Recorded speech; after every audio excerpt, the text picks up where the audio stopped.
ओम शांति। आज प्यारे बाप दादा के अनमोल मधुर महावाक्य हैं 24 अप्रैल 2026। आज की मुरली के सार में भाग्य विधाता बाबा ने संगम पर श्रेष्ठ तकदीर बनाने के लिए कहा, यह अकल व समझ रहे कि हमें प्राप्ति किसमें है, उसके लिए सदा स्मृति बनी रहे। हम तमो प्रधान से सतो प्रधान कैसे बने, हम कैसे अपनी श्रेष्ठ तकदीर बनाएं। बाबा कहे, जो योग युक्त और ज्ञान युक्त बच्चे हैं वह तो सदा ही संगम युग पर उन्नति करते रहेंगे, करते हैं और करते रहेंगे। और साथ में बाबा कहे, जो उन्नति करने वाले बच्चे हैं वह तो कभी छिपे नहीं रह सकते, क्योंकि उन्नति कर्म में दिखाई देती है ना।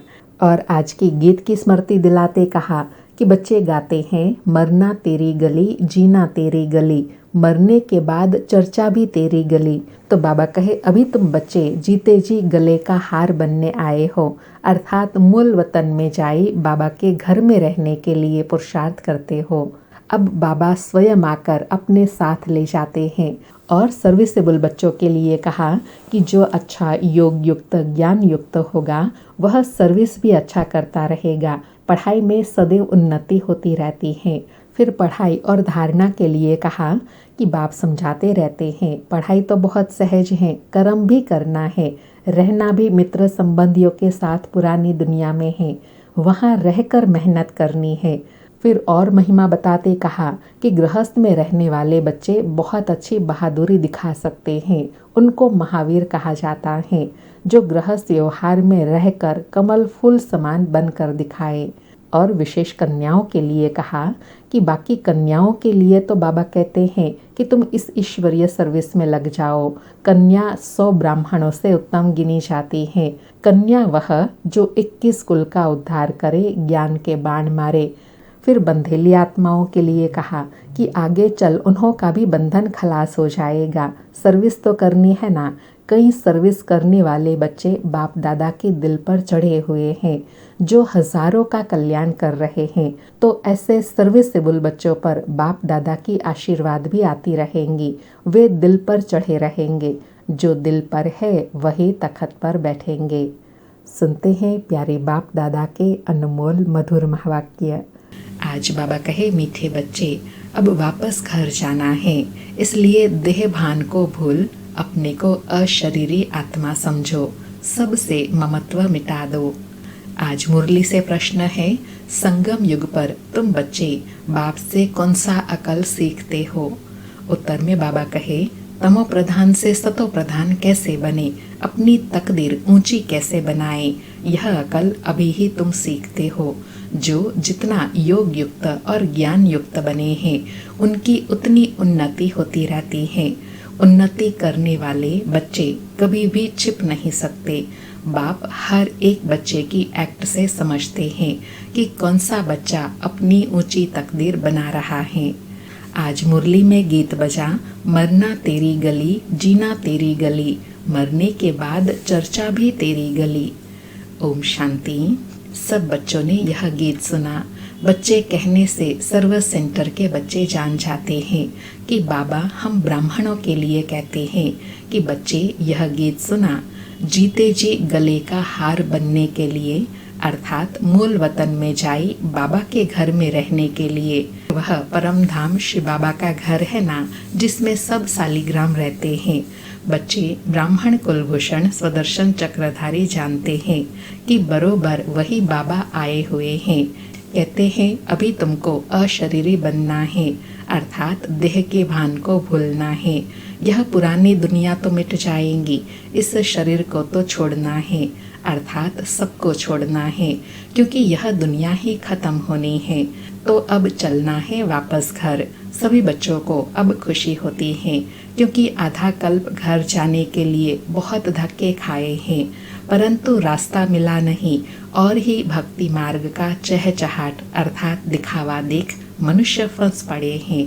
यह है भक्ति मार्ग की दुबन, जिसमें मनुष्य मात्र गले तक फंस गए हैं, अर्थात सत्य मार्ग का मालूम नहीं है। बाबा कहे अब बच्चे कहते हैं, बाबा हम पुरानी दुनिया पुराने शरीर को भूलते हैं, अब आपके साथ अशरीरी बन घर चलेंगे। सबकी बुद्धि में है परम पिता परमात्मा परम धाम से आए हैं हमको ले जाने के लिए। सिर्फ कहते हैं पवित्र बन हमको याद करो, जीते जी मरना है। बाबा कहे बच्चे बुलाते हैं तो बाबा आकर बच्चों से मिलते हैं और क्या कहते हैं वापस घर ले जाने के लिए, पवित्र बनो, याद करो, जीते जी मरना है, अर्थात जीते जी बाबा के गले का हार बनना है। बाबा कहे तुम जानते हो वहाँ घर परम धाम में आत्माएं रहती हैं, सो भी आत्मा तो बिंदी है। निराकारी दुनिया में सब आत्माएं चली जाएंगी, जितने मनुष्य हैं उतनी आत्माएं वहाँ होंगी। आत्माएं उस महातत्व की कितनी जगह लेती हैं, शरीर तो इतना बड़ा है, कितनी स्पेस लेता है, बाकी आत्माओं को कितनी जगह चाहिए। हम आत्माएं कितनी छोटी सी जगह लेंगी, बहुत थोड़ी।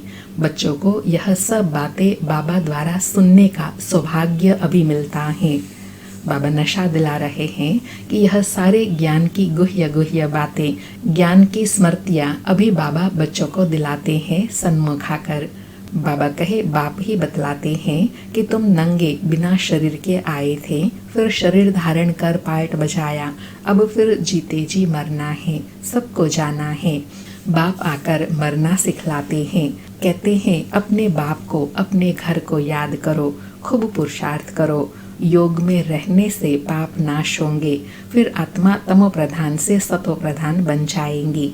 इसलिए बाप राय देते हैं, कल्प पहले भी कहा था कि देह के सब संबंध छोड़ माम एकम याद करो। सबका एक बाप तो वह है ना। तुम प्रजापिता ब्रह्मा के मुख वंशावली बच्चे हो, जो ज्ञान पाते रहते हो।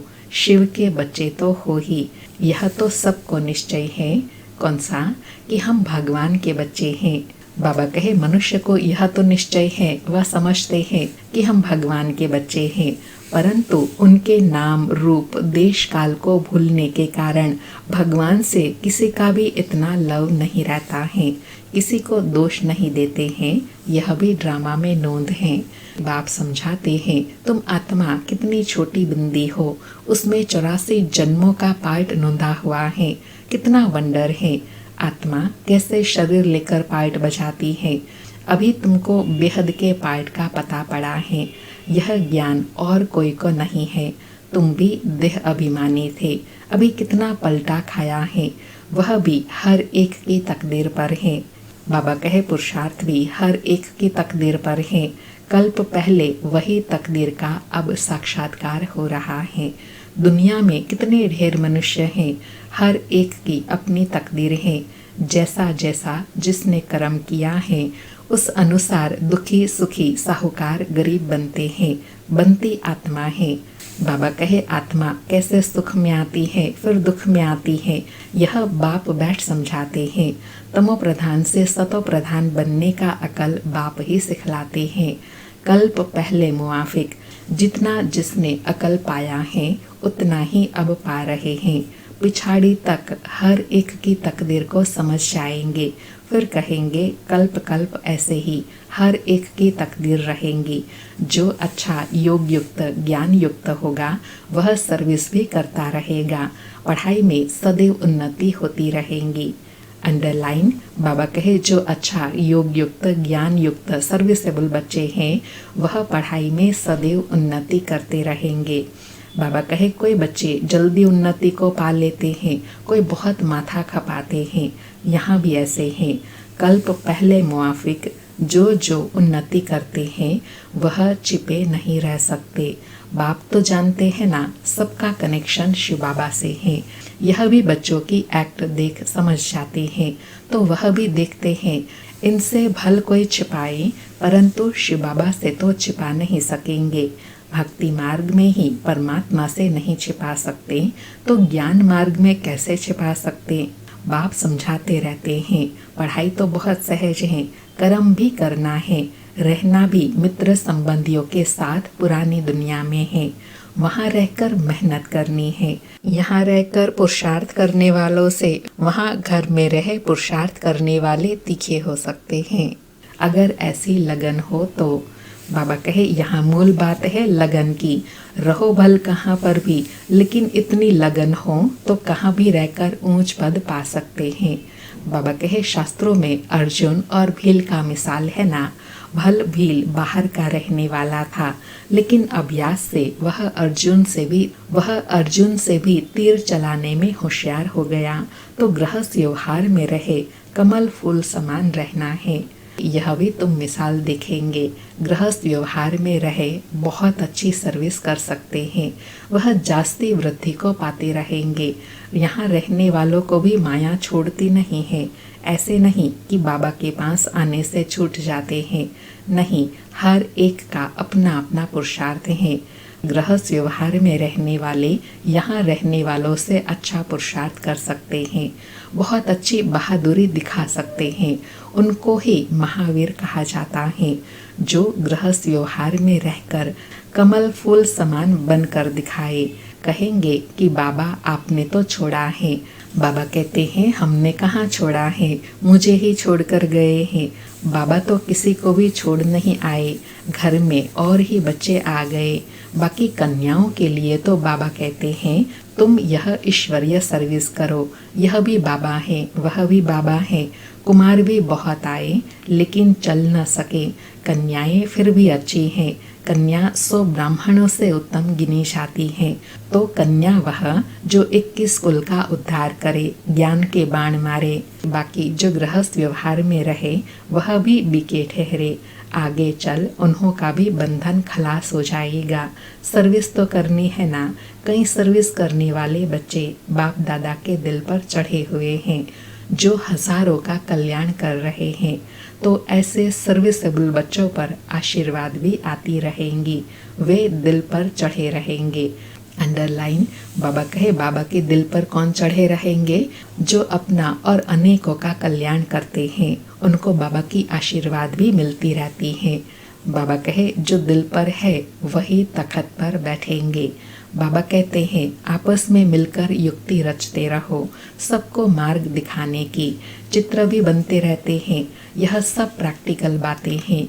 अभी तुम समझते हो कि परम पिता परमात्मा निराकार है, वह भी बिंदी है, परंतु वह नॉलेजफुल पतित पावन है। आत्मा भी बिंदी है। बच्चा फिर भी छोटा होता है। बाप और बच्चे में फर्क तो होता है ना। आजकल तो 15-16 वर्ष वाले भी बाप बन जाते हैं, तो भी बच्चा उनसे छोटा ही ठहराना। यहाँ वंडर देखो, बाप भी आत्मा, बच्चा भी आत्मा। वह है सुप्रीम आत्मा, नॉलेजफुल।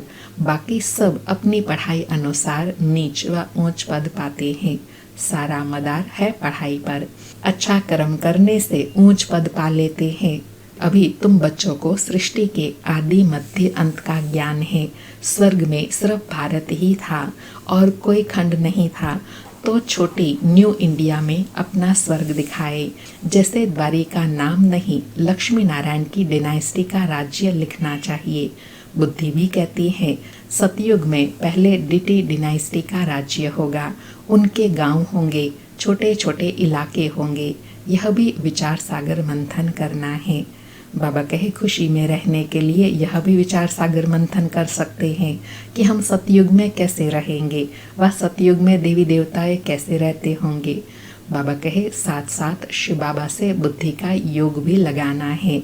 हम याद से ही बादशाही लेते हैं, याद से ही कट उतरनी है। इसमें ही सारी मेहनत है। कईयों की बुद्धि बाहर में धक्का खाती रहती है। यहाँ बैठे भी सारा समय याद में नहीं रह सकते हैं। बुद्धि और तरफ चली जाएंगी। भक्ति मार्ग में भी ऐसे होता है। श्री कृष्ण की भक्ति करते करते बुद्धि और तरफ चली जाती है। नौधा भक्ति वाले दीदार के लिए बहुत मेहनत करते हैं। कितने घंटे बैठ जाते हैं कि श्री कृष्ण के सिवाय और कोई याद न आए। बहुत मेहनत है। बाबा कहे इसमें 8 की फिर 16,108 की माला होती है। वह तो लाखों की माला भी दिखाते हैं भक्ति मार्ग में, लेकिन ज्ञान मार्ग की माला बहुत कीमती है। क्योंकि बाबा कहे कोटों में कोई में भी कोई आत्माएं हैं। बाबा कहे भक्ति मार्ग सस्ती है, क्योंकि इसमें रूहानी मेहनत है। श्री कृष्ण को देख खुश हो डांस करते हैं। भक्ति और ज्ञान में रात दिन का फर्क है। तुम्हें यह नहीं समझाया जाता कि श्री कृष्ण को याद करने से कट निकलेंगी। यहाँ तो समझाया जाता है कि जितना बाप को याद करेंगे उतना पाप नाश होंगे। तुम बच्चे अभी योग बल से विश्व के मालिक बनते हो। बाबा कहे, तुम बच्चे अभी योग बल से विश्व के मालिक बनते हो। यह किसी को स्वप्न में भी ख्याल नहीं होगा। लक्ष्मी नारायण ने कोई लड़ाई आदि नहीं की है। विश्व के मालिक फिर कैसे बने, यह तुम बच्चे ही जानते हो। बाबा कहे, बिना लड़ाई के विश्व के मालिक कैसे बने, यह तुम बच्चे जानते हो। बाबा कहते हैं, योग बल से तुमको राजाई मिलेंगी, परंतु तकदीर में नहीं है तो तदबीर पुरुषार्थ ही नहीं करते हैं, सर्विसेबल बनते नहीं हैं।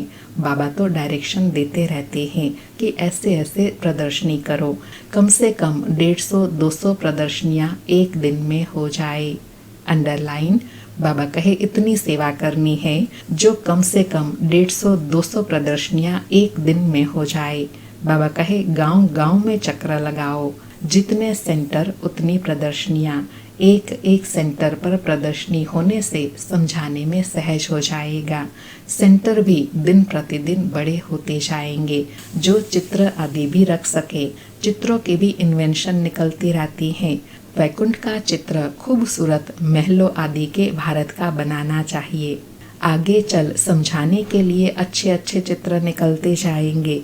वानप्रस्थ अवस्था वाले घूमते फिरते भी सर्विस करते रहे, जिनका भाग्य उदय होगा वह निकलेंगे। कई बच्चे कुकर्म कर अपनी आबरू गंवाते हैं तो यज्ञ की आबरू गंवाते हैं। बाबा कहे, जैसी चलन वैसा पद। जो बहुतों को सुख देते हैं उनका तो नाम गाया जाता है ना। अभी सर्व गुणों में संपन्न तो नहीं बने हो ना। कोई कोई बड़ी अच्छी सर्विस कर रहे हैं, ऐसे ऐसे के नाम सुन बाबा खुश होते हैं। सर्विसेबल बच्चों को देख बाबा खुश हो गया ना। अच्छी सर्विस में मेहनत करते रहते हैं, सेंटर भी खोलते रहते हैं, जिससे हजारों का कल्याण होना है। उन्हों के द्वारा फिर बहुत निकलते जाएंगे। संपूर्ण तो कोई नहीं बना है, भूले भी कुछ न कुछ हो जाती है। माया छोड़ती नहीं है। जितनी सर्विस कर अपनी उन्नति करेंगे उतना ही दिल पर चढ़ेंगे, उतना ही ऊंच पद पाएंगे। फिर कल्प कल्प ऐसा ही पद होगा। शिव बाबा से तो कोई छिपा नहीं सकते। अंत में हर एक को अपने कर्मों का साक्षात्कार तो होता है। फिर क्या कर सकेंगे, जार जार रोना पड़ेगा, अर्थात बहुत दुख होगा। इसलिए बाबा समझाते रहते हैं कि ऐसा कोई भी कर्म नहीं करो जो अंत में सजा के भागी बनो, पश्चाताप करना पड़े। परंतु कितना भी समझाओ, तकदीर में नहीं है तो तदबीर पुरुषार्थ करते ही नहीं है। आजकल के मनुष्य तो बाप को जानते नहीं, भगवान को याद करते हैं लेकिन जानते नहीं, उनका कहना नहीं मानते। अभी उस बेहद के बाप से तुम्हें सतयुगी स्वराज्य का वर्षा मिलता है सेकंड में। शिव बाबा का नाम तो सभी पसंद करते हैं ना। बच्चे जानते हैं कि उस बेहद के बाप से स्वर्ग का वर्षा मिल रहा है। बाबा कहे, दुनिया नहीं जानती, लेकिन हम बच्चे कितने भाग्यवान हैं जो अभी बाबा को समय पर पहचान लिया और बाबा से बेहद स्वर्ग का वर्षा पा रहे हैं। अच्छा, मीठे मीठे सिकिलथे बच्चों प्रति माता पिता बाप दादा का याद प्यार और गुड मॉर्निंग। रूहानी बाप की रूहानी बच्चों का नमस्ते। हम रूहानी बच्चों की रूहानी माता पिता बाप दादा को याद प्यार गुड मॉर्निंग और नमस्ते नमस्ते। सारी मुरली से धारणा के लिए सार हैं। पहला पॉइंट, अपनी चलन से बाप का व यज्ञ का नाम बाला करना है। ऐसा कोई कर्म न हो जो बाप की इज्जत जाए। सर्विस से अपना भाग्य आप ही बनाना है। दूसरा पॉइंट, बाप समान कल्याणकारी बन सर्व की आशीर्वाद ले आगे नंबर लेना है। गृहस्थ व्यवहार में रहे कमल फूल समान रहने की अच्छी बहादुरी दिखानी है। आज का वरदान है, सतो प्रधान स्थिति में स्थित रहे, सदा सुख शांति की अनुभूति करने वाले डबल अहिंसक भव। सतो प्रधान स्थिति में स्थित रहे, सदा सुख शांति की अनुभूति करने वाले डबल अहिंसक भव। स्पष्टीकरण है, सदा अपने सतोप्रधान संस्कारों में स्थित रहे, सुख शांति की अनुभूति करना, यह सच्ची अहिंसा है। हिंसा अर्थात जिससे दुख अशांति की प्राप्ति हो। तो चेक करो कि सारे दिन में किसी भी प्रकार की हिंसा तो नहीं करते। यदि कोई शब्द द्वारा किसी की स्थिति को डगमग कर देते हो तो यह भी हिंसा है। और दूसरा बाबा कहे, यदि अपने सतोप्रधान संस्कारों को दबाकर दूसरे संस्कारों को प्रैक्टिकल में लाते हो तो यह भी हिंसा है। इसलिए महीनता में जाकर महान आत्मा की स्मृति में डबल अहिंसक बनो। आज बाबा ने डबल अहिंसक बनने के लिए बड़ी सूक्ष्म बात बताई कि अगर अपने सतोप्रधान संस्कारों को दबाकर दूसरे किसी भी संस्कारों को प्रैक्टिकल में लाते हैं तो यह भी हिंसा है, क्योंकि श्रेष्ठ संस्कारों का दमन किया, यह भी एक प्रकार की हिंसा है। इसलिए बाबा कहे, महीनता को जानकर डबल अहिंसक बनो। आज का स्लोगन है, सत्य के साथ असत्य मिक्स होते ही खुशी गायब हो जाती है। सत्य के साथ असत्य मिक्स होते ही खुशी गायब हो जाती है। आज के अव्यक्त इशारे हैं, महान बनने के लिए मधुरता और नम्रता का गुण धारण करो। आज की धारणा है, आपका एक एक बोल अलौकिक हो, फरिश्तों के समान हो, हर बोल मधुर हो, हर बात पर अभी अंडरलाइन करो, तब प्रत्यक्षता होंगी। क्योंकि अभी तक वाणी की शक्ति व्यर्थ जा रही है। इसलिए वाणी में जो बाप को प्रत्यक्ष करने का जौहर व शक्ति होनी चाहिए वह कम है। वाचा को व्यर्थ से बचाओ तो बाप को प्रत्यक्ष करने का आवाज बुलंद होगा। आज बाबा ने बड़ी महीन बात बताई कि वाणी में जौहर कब आएगा, जब वाणी में सत्यता की शक्ति होंगी और व्यर्थ से बचे रहेंगे तो वाणी में अलौकिक जौहर आएगा। अच्छा, ओम शांति। शुक्रिया बाबा, शुक्रिया।